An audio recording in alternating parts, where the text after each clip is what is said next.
Bienvenidos, soy Fernando Rodríguez Patrón y esto es Reforma Electoral en Marcha, que llega a ustedes a través de las señales 44 y 516 de Movistar. El día de hoy contamos en los estudios con Jessica Clavijo, especialista en temas electorales del Jurado Nacional de Elecciones. Jessica, ¿cómo estás? Gracias, Fernando, muy bien, gracias por la invitación. La primera vez que vengo a tu programa, lo sigo continuamente y estoy, la verdad, muy agradecida por tener la oportunidad de en este espacio brindar información que tiene que ver justamente con este tema pendiente de la reforma electoral, que en nuestro país creo que es una deuda que tenemos con la ciudadanía para poder fortalecer ya nuestro sistema democrático. Gracias por tus palabras, Jessica. Quisiera comenzar el programa del día de hoy pidiéndote, por favor, que hagas un breve resumen, repaso de los luctuosos hechos acaecidos la semana pasada en el distrito de Curimaná, lo cual nos va a dar pie para iniciar posteriormente el programa sobre el tema de la reforma. Así es, efectivamente, la semana pasada fuimos testigos de hechos lamentables que enlutaron a familias del hermano distrito de Curimaná. Curimaná es un distrito que pertenece a la provincia de Padre Abad, en el cual se llevaron elecciones en el año 2014. Se elige al señor Loiber Rocha, con el 44% de los votos de esa circunscripción. Era la tercera vez que era elegido alcalde. ¿Consecutivas? Consecutivas, era la tercera vez consecutiva que él era elegido alcalde del distrito. Y tuvo una particularidad justamente este proceso de elección, y era que inmediatamente se dicta un mandato de detención en su contra. Entonces, en el año 2015, cuando él tenía que asumir el cargo, no lo pudo hacer porque al tener un mandato de detención y la ley orgánica de municipalidades establecer que se suspende el cargo de esta autoridad electa, es que el Jurado Nacional de Elecciones suspende la entrega de credenciales. Asume el cargo la teniente alcaldesa y se da la particularidad de que la situación jurídica del señor Loiber varía en periodos muy breves, entre el año 2015 y 2016. ¿Qué pasó? Y pasa de tener un mandato de detención a mandato de comparecencia. Pero esto no se da una vez, se dan varias veces, y de esta manera, por decirlo coloquialmente, el señor Rocha entra y sale de la municipalidad en 3 oportunidades. Situación que generó perdóname la interrupción. Claro. Toma posesión del cargo, luego sale él mismo, vuelve a tomar posesión y así durante 3 veces. Así es, y esto durante el año 2015, 2016, es decir, los 2 primeros años de la gestión. Entonces, esta situación ha generado efectivamente desazón en la comunidad, y es que se generaron estos hechos al no aceptar que ingrese nuevamente el señor Rocha ahora en el mes de noviembre a la municipalidad de Curimaná.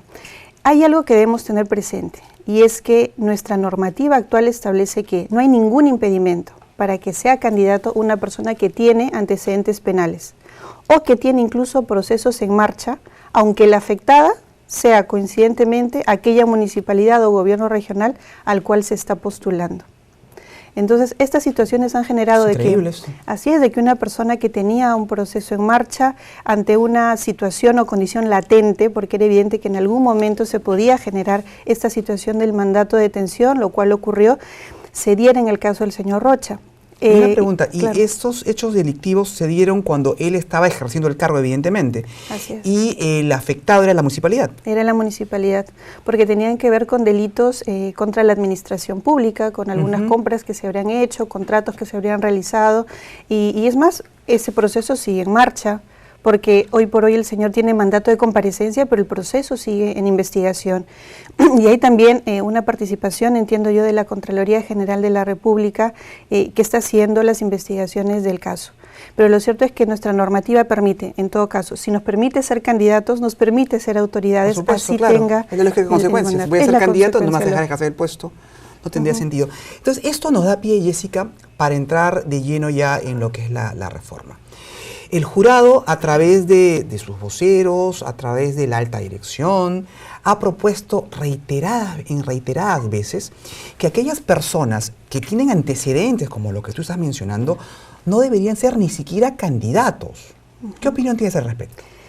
Mire, esto es cierto y te lo digo ya desde el punto de vista de aquella persona que trabaja en el campo y tiene el acceso a esa información y que no es una situación reciente, sino desde las primeras fiscalizaciones que se hacía la declaración jurada de vida ya por el año 2006, en el que ya también en aquel momento se excluía a algunos candidatos que postulaban teniendo sentencia vigente, era que se toma la postura de justamente al tener la normativa, este espacio tan amplio de participación, que sea el ciudadano el que decida. Entonces el mejor mecanismo era informar y veníamos informando a través de las elecciones que sean del año 2006 en adelante de manera permanente este incremento que se venía dando de candidatos con antecedentes penales o con procesos en marcha o con sentencias vigentes. El pico al que llegamos en el año 2014 implicó de que del total de candidatos más de 2.000 tuvieran antecedentes penales. 2014 hablamos de las elecciones regionales y municipales. De las elecciones regionales y municipales, tuviéramos más de 2.000 candidatos con antecedentes penales que podían ir desde terrorismo, narcotráfico, delitos contra la administración pública, entre otros. Y que 362 de ellos tuvieran sentencia vigente y que debieron ser excluidos en su oportunidad. Pero que el sistema legal no lo permitía, no lo facultaba. Y que el sistema legal, claro, no permite de que haya este filtro. Excluirlo, pero en este sentido sí era necesario reforzar esa campaña del voto informado para que sea el ciudadano el que determine si le daba su confianza o no a aquella autoridad. Uno de estos casos, por ejemplo, fue el del caso de Curimaná, que después de 3 periodos y teniendo procesos en marcha, él es elegido con el 44% de los votos. ¿No? Que es bastante alto. A ver, entonces, resumiendo lo dicho, el jurado está haciendo denodados esfuerzos por poner en conocimiento de la población los antecedentes de los candidatos. Tenemos las hojas de vida, tenemos la ventanilla única, tenemos las plataformas web, tenemos una serie de mecanismos y otras instituciones hacen lo propio también, pero no obstante, el elector sigue inclinándose para votar por aquellas personas que tienen pues todo un prontuario. Sí, es que bueno, de repente también pasa porque todo esto son hechos que se van concatenando y es también la responsabilidad que tienen las organizaciones políticas, porque no olvidemos que el elector llega a las urnas pero ante una oferta electoral, una oferta que ha elaborado la organización política. No hay muchos requisitos en la norma, entonces ese primer filtro lo tienen en las manos las organizaciones políticas. En esta etapa de democracia interna, que es un periodo bastante amplio... Perdóname, ¿este alcalde de Curimaná es de una organización de carácter regional, nacional, distrital? Es de un movimiento regional, que sí tiene la obligación de llevar adelante un procedimiento de democracia interna. En ese momento no había ventanilla única porque la ventanilla se instala recién para las últimas elecciones, pero habría este trabajo previo y esa responsabilidad de la organización política de hacer ese primer filtro. Y es por eso también que en nuestro sistema, como tú bien mencionabas, se instala ya una ventanilla única que es facultativa, no es obligatoria. Problema, ¿no? Es un detalle, porque si vemos las cifras, y era algo que venía revisando justo antes de poder conversar contigo, era determinar si esta ventanilla única se aplicó para las elecciones generales del 2016, cuántas organizaciones políticas habían accedido a ella. Efectivamente habían accedido a la mayoría. Se había hecho más de 3.000 consultas a la ventanilla única, pero digamos la pertinencia está en cuándo hice esa consulta. Caso. Claro, y si le hice caso a la información o no. Debe hacerse esta consulta antes de la democracia interna. En el marco de la democracia interna. Pero creo que el cronograma no calzaba, ¿no es verdad? Creo que primero se llevaron a cabo los procesos de elecciones internas y luego entró en vigencia la ventanilla única. Sí, mira, un poco para cerrar la idea inicial respecto a la oportunidad, las organizaciones políticas, el 66% de las consultas, más de la mitad de ellas, las hacen recién en el mes de enero. Y en enero ya estábamos inscribiendo candidatos al Congreso y ya había pasado la etapa de democracia interna. Creo que fue en febrero, pero la inscripción de candidatos, la primera semana de febrero, o el 10 de febrero por allí. En pero enero era la tarde, presidencial, ¿no? Pero era tarde. Porque la etapa del ejercicio de democracia interna estaba ya llegando a su fin y no habían tenido este espacio necesario quizás para hacer la evaluación correspondiente para determinar cómo se podía integrar esta oferta electoral que finalmente se brinda al ciudadano. Y bien mencionabas, ¿y entonces cuándo inicia funciones la ventanilla única? La ley establece que debe iniciar funciones 10 días antes de la convocatoria de elecciones. Pero nosotros, ya no, pues, es muy tarde. Es muy tarde, porque nosotros sabemos que además no hay una fecha fija para la convocatoria, porque es un margen. Entre tal fecha y tal fecha. Sí. Entre tal fecha y tal fecha, entonces, como no sabemos cuándo se va a convocar finalmente, ¿cómo podría entrar en operaciones una ventanilla única 10 días antes? Entonces, acá te saco una propuesta.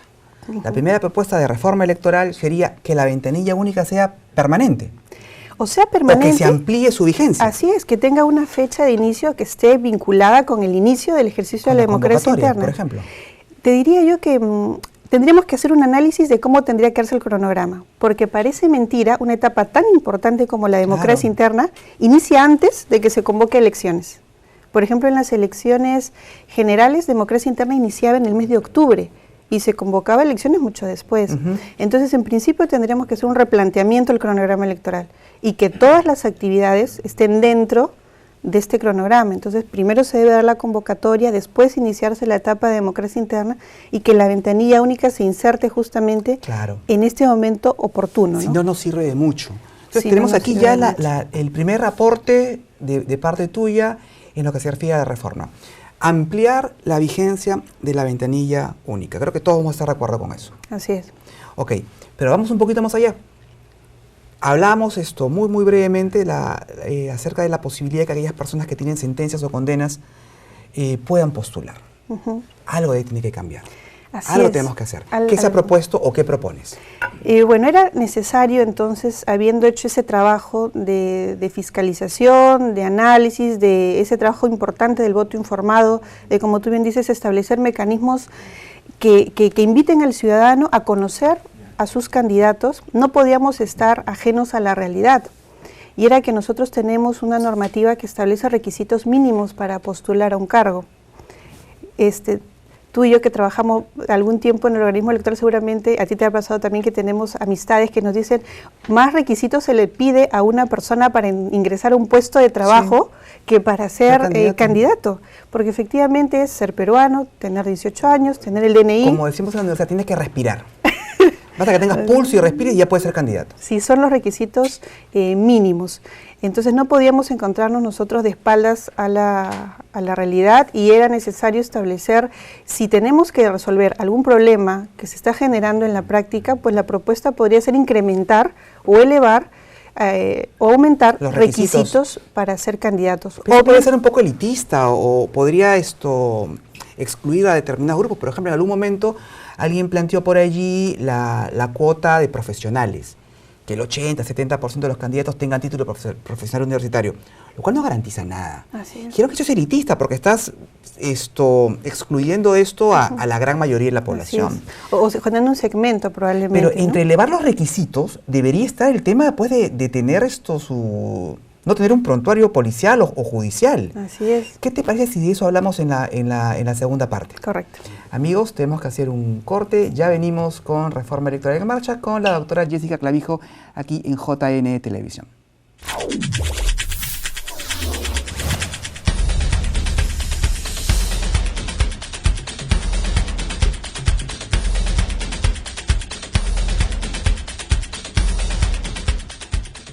Amigos, continuamos con el segundo bloque de Reforma Electoral en Marcha, el día de hoy con la doctora Jessica Clavijo.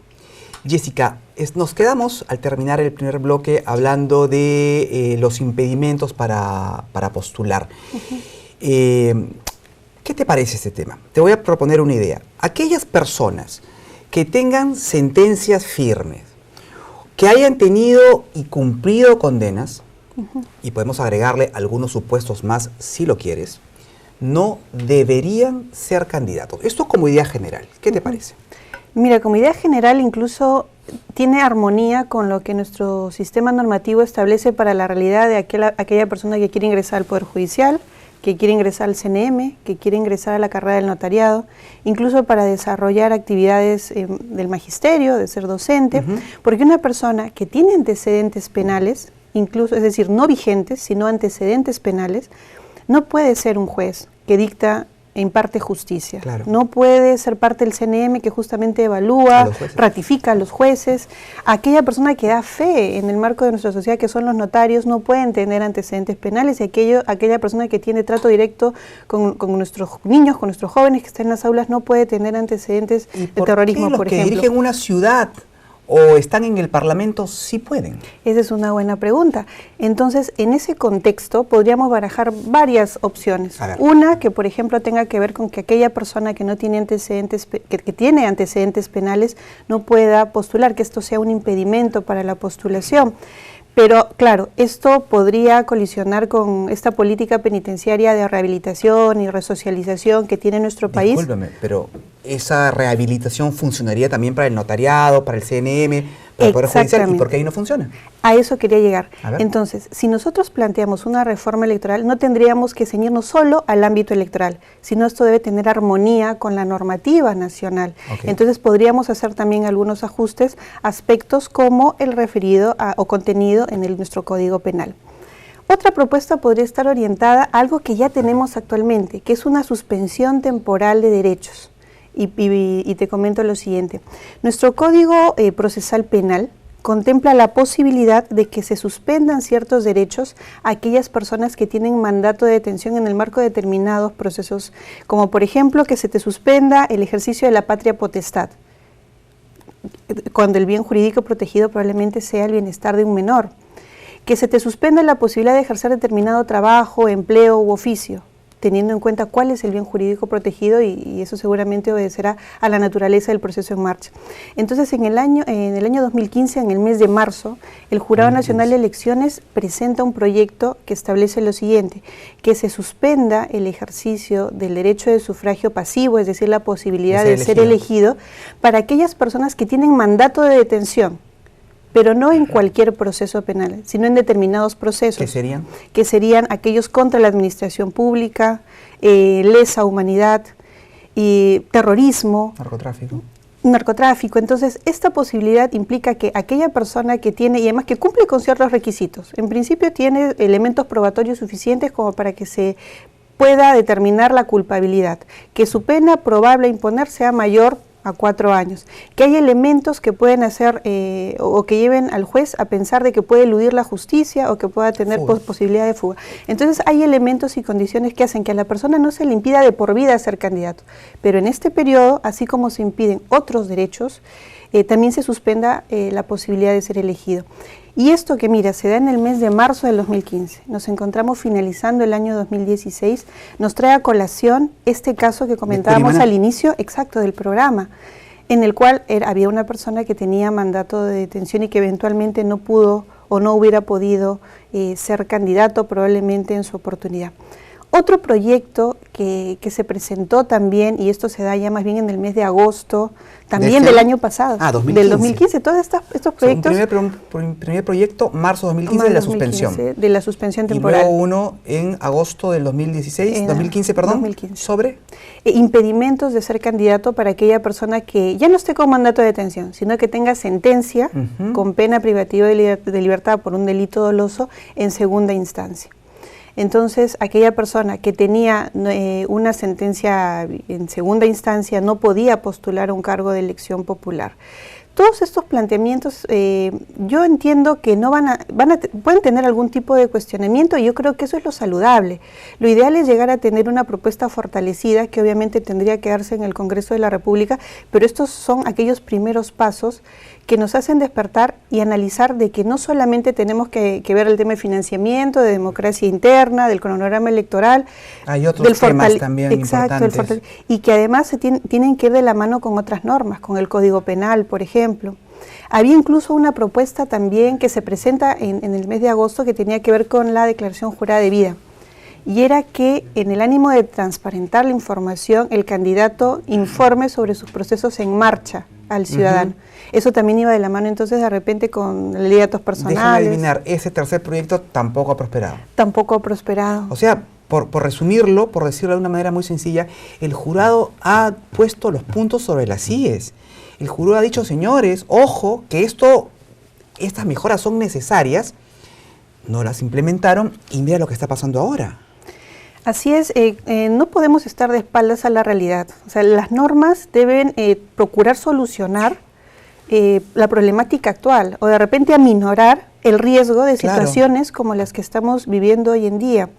No podemos importar normas y de repente si analizamos la realidad de otros países lleguemos a situaciones o términos medios, pero no podemos importar normas porque nuestra realidad tiene sus propias peculiaridades, sus propios antecedentes. Pero lo que quería resaltar de lo que acabo de mencionar es de que el jurado ya había visto estos problemas. Así es. Acá se afecta la gobernabilidad, básicamente de una comunidad, un distrito.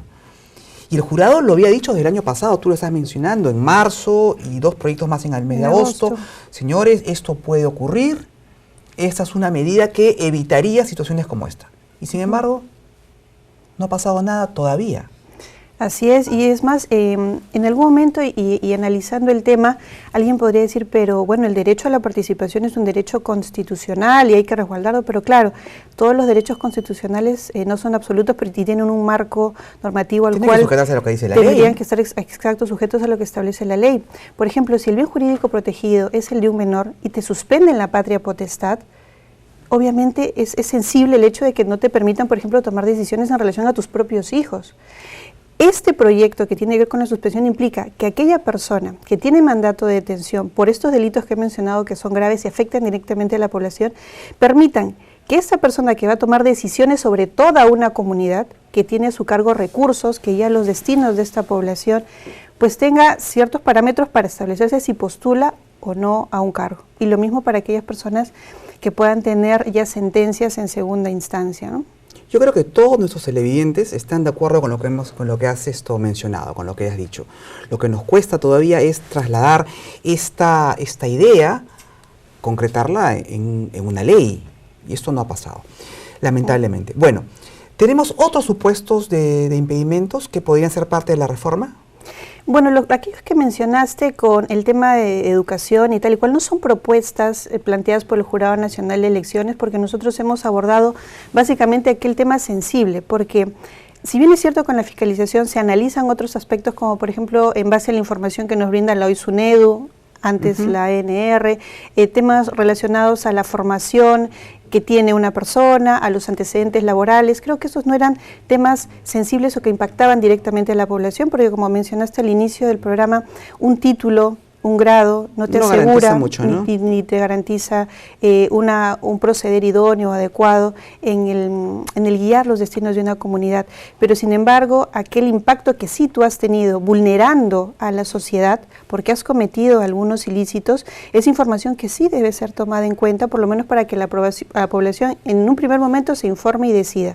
Y que en todo caso, analizando que hay otros espacios de la vida pública, como el notariado, la carrera judicial, el magisterio, que ya ponen una barrera, una barrera de contención para que no ingresen aquellas personas que pueden vulnerar de alguna manera esos importantes roles que tiene la sociedad. También analicemos si es pertinente que aquellas personas que van a ser autoridades deban cumplir con ciertos requisitos mínimos, siquiera para postular. Bueno, está clarísimo.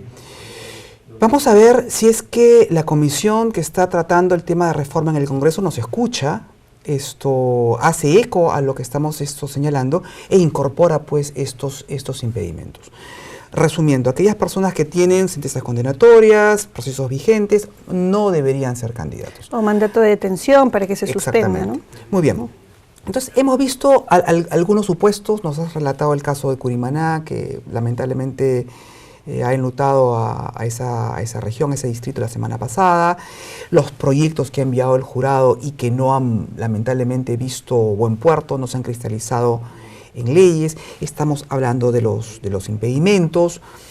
Te propongo que hagamos un ejercicio, una especie de lluvia de ideas, y nos pongamos proactivos y digamos en qué otros supuestos podrían darse que aquellas personas que pretenden ser candidatos podrían verse impedidos de serlo. Estamos viendo, ya hemos visto lo de las detenciones, mandato de detención, sentencias, qué sé yo. Pero ¿en qué otros casos una persona no podía postular, por ejemplo, a ser regidor de un municipio, o alcalde, o consejero regional? Mira, yo creo que incluso sí, tenemos un caso también particular que tiene que ver ya más bien con si tú has sido o no autoridad. Actualmente tenemos ya vigente la ley de la no reelección de autoridades. Y esto también me llama a mencionar de que el Jurado Nacional de Elecciones también había mencionado en algún momento a través de las vocerías y tal y espacios que tuvimos de diálogo de este tema, de que teníamos cierta problemática también que se evidenciaba el día de la jornada electoral con aquellos distritos que tenían reelecciones y eran candidatos eternos, porque teníamos el problema, por un lado, de denuncias de corrupción y por otro lado, denuncias de votos golondrinos. Entonces, era evidente de que se incrementaban los riesgos de violencia en las elecciones en aquellos distritos donde había reelección de autoridades, sobre todo municipales, en los que, por ejemplo, el tema de votos golondrinos es un tema muy sensible, porque como no tenemos, como mencioné, una segunda vuelta para una elección, sino tú ganas con la mayoría simple en ese comicio, era posible de que votos golondrinos lleguen al distrito y cambien la voluntad popular, que impacten directamente sobre el resultado de las elecciones. Y las denuncias sobre corrupción también eran permanentes. Entonces, podríamos encontrarnos, como es el caso de Curimaná, frente a la posibilidad de mantenernos firmes sobre la ley que se encuentra vigente en relación a la no reelección de autoridades municipales, porque además no es un impedimento permanente, sino es un impedimento... Por un periodo, por lo menos. Exacto, que sea solamente en el periodo inmediato siguiente. Como ocurre en el caso del presidente de la República. Como ocurre en el caso del presidente de la República, de que además impacta en que no tengamos organizaciones políticas en las que solo veamos a un líder, a un caudillo, sino que sea la organización política la que se fortalezca. Que promueva otra candidatura. Y esté, exacto, en posibilidades de tener otra oferta electoral a la ciudadanía, porque puede perfectamente mantenerse la organización política de gobierno en el cargo. Pero, claro, con otro candidato. Pero con otro candidato, que eso implica además esa transición lógica y pacífica del poder y que además permite de que haya rotación en los cargos. Fortalecería a las agrupaciones políticas. Si tú fuiste un buen líder, no solamente confiamos en ti, confiamos en tu organización, la que te soporta, la que está sustentando todas tus propuestas. Así es. Que salga otra persona allí. Entonces estás modificando, incluso mejorando lo que ya se ha planteado. Bueno, yo no sé si eso fue una reforma electoral, pero se etiquetó como reforma la no reelección de autoridades locales. Entonces tu propuesta sería, correcto que no haya reelección, pero que esa no sea, que sea solamente por un periodo. Así es. Gobernarse por un periodo, al siguiente no puedes ir a la reelección, pero puedes volver después. Así es, incluso esto también, y ya que lo enfocamos, por un lado que tiene que ver con el impacto sobre las elecciones, por los niveles altos de violencia que tenemos, desde que trabajo en el organismo electoral no he dejado de ver elecciones complementarias, porque lamentablemente en elecciones municipales... Y eso poco se ha hablado. Y eso poco se ha hablado, tenemos niveles considerables de violencia en las elecciones, toma de locales, y que tienen que ver con que en el día de las elecciones se denuncia voto golondrino por parte de aquella autoridad que era reelegida o que postulaba que pretendía ser reelecto, que traía a pobladores de otros distritos y de temas de corrupción. Entonces, esto también implica que debe haber un fortalecimiento de las organizaciones políticas, como mencionabas, y en el marco de la reforma electoral lo que se planteaba era que se eliminen las organizaciones políticas locales y distritales, ¿no? Las locales, distritales y provinciales. Sin embargo, se han favorecido a las provinciales, al menos a las de Lima, porque se les da el estatus de movimiento regional. De movimiento regional. Tenemos solamente una inscrita de momento, pero fue antes de la ley. Y mira cómo va todo concatenado en que aquellas organizaciones políticas locales, distritales o provinciales, no pasan por democracia interna como una obligación. Entonces, si estamos evidenciando de que no hay mucho interés por parte, aparentemente, de las organizaciones políticas de hacer estos primeros filtros, de que no utilizan la ventanilla única, de que tenemos casos como estos en los que la ley no flanquea espacios de prevención y las organizaciones políticas tampoco, aquella organización política local distrital que tiene la posibilidad de postular a un distrito o una provincia, no tiene la necesidad de pasar este filtro tan importante como es el ejercicio de la democracia interna. Ergo, no pasa por ventanilla única tampoco.